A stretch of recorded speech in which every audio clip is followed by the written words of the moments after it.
Conservative spokesperson Janet Finch-Saunders. Deputy Presiding Officer.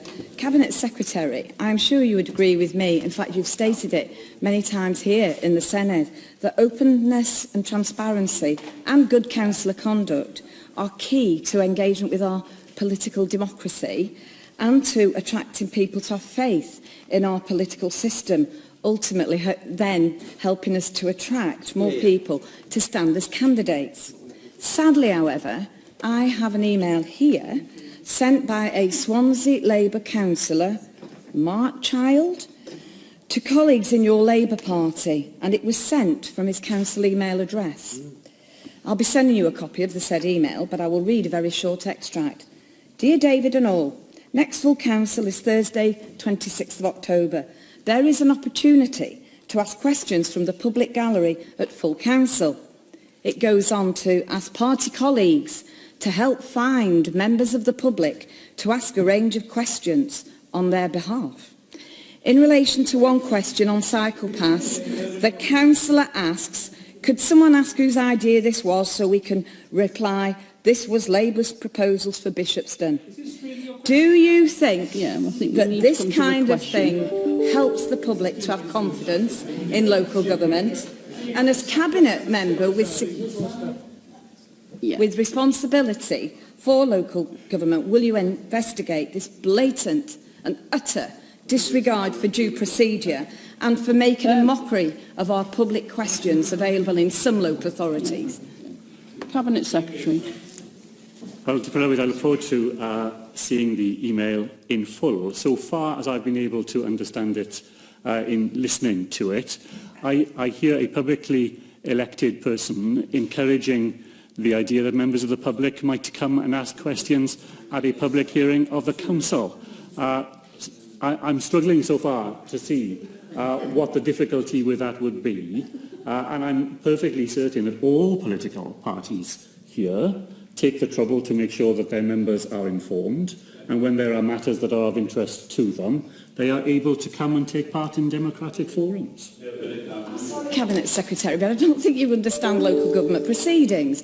This is time allocated to members of the public who are then able to come along and scrutinise what they are genuinely interested in. It isn't for a political party of any colour to actually feed questions to people to do that in order that they might cause some kind of, or score some kind of political points. Frankly, and the fact that you're laughing about this, I find it disgraceful on you as Cabinet Secretary, who should be actually embracing and encouraging true local democracy. This is an absolute mockery. Now, it is evident that the Labour Party is seeking to manipulate full council by drafting in stooges to ask planted questions, and I actually hope that you will take this matter seriously. They should not be using their public-funded office for party gain, and wouldn't you agree with me that this is in fact a breach of councillor conduct and it should be referred to Standards Committee? I'll certainly be looking into it. Will you be asking your colleague, even the First Minister, if you're not prepared to investigate this conduct? But will you, in the very least, condemn in the strongest terms any council in Wales or any political party who have elected councillors in Wales to subvert proper scrutiny in this way? Well, let me begin by saying, that I think it is very important that all citizens in Wales who have an interest in the proceedings of democratic bodies are able to take part to the fullest available extent in the work of those bodies and in asking questions and in scrutinising people who take decisions on their behalf.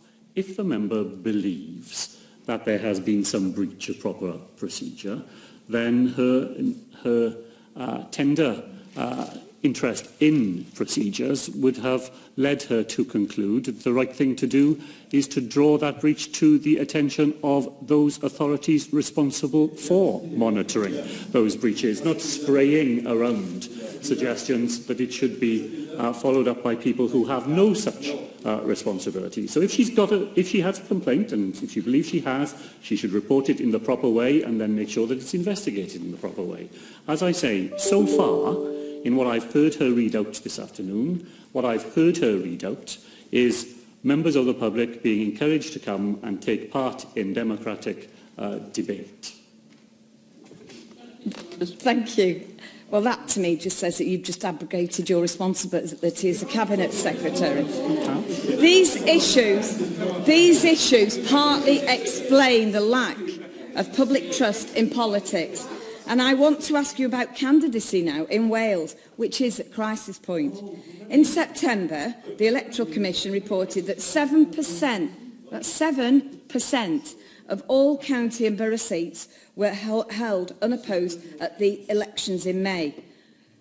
Now, 100% of the town and community council seats in our capital city of Cardiff were uncontested or vacant in this year's elections. Hoping to increase interest in candidacy through local government reform will not be enough.